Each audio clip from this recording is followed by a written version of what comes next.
Things may be changing though. Last month, Housing Minister Margaret Beckett urged councils to do more and published guidelines to help them.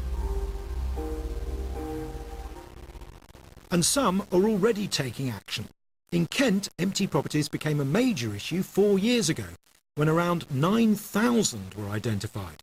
About a third of those were long-term empties. So the council set up an initiative called No Use Empty.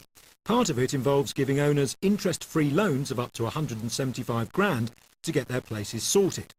A godsend in the current economic climate. To get the building into the state that we need for occupation was proving very costly. Those costs were coming in at around 90,000, and because of the value of the property, it wasn't proven to be that viable.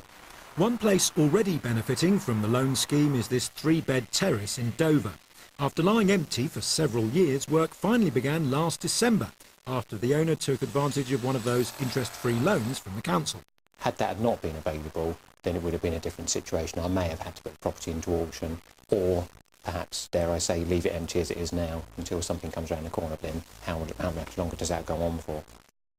Since the scheme began, Kent County Council have doled out over £1 million to restore properties. And it's not just private owners who are benefiting. Local property developer Paul Smith bought this long-term empty house at auction. The council had forced its sale after it fell victim to arson.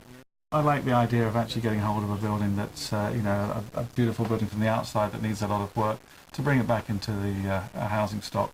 The last 3 I've done, they've all been empty properties and derelict buildings, and it's more that I've ended up being drawn towards them, and now I've done quite a number of them. I'm enjoying it, and I'm now actively looking for older properties to bring back into use.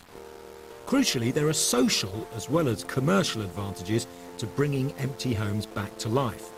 This property in Margate was once one of the area's most notorious eyesores, derelict for over 20 years. But thanks to detective work from the area's empty property team, a sale was enforced on the absentee owners, and it's now been turned into affordable homes for local residents. Some say there aren't enough success stories like this, and that more should be done nationally to invigorate dormant dwellings. Every day in shelter we see tens of thousands of people with a desperate need for housing, and yet we look around the place and see tens of thousands, hundreds of thousands of homes lying empty. That is an affront to a civilised society.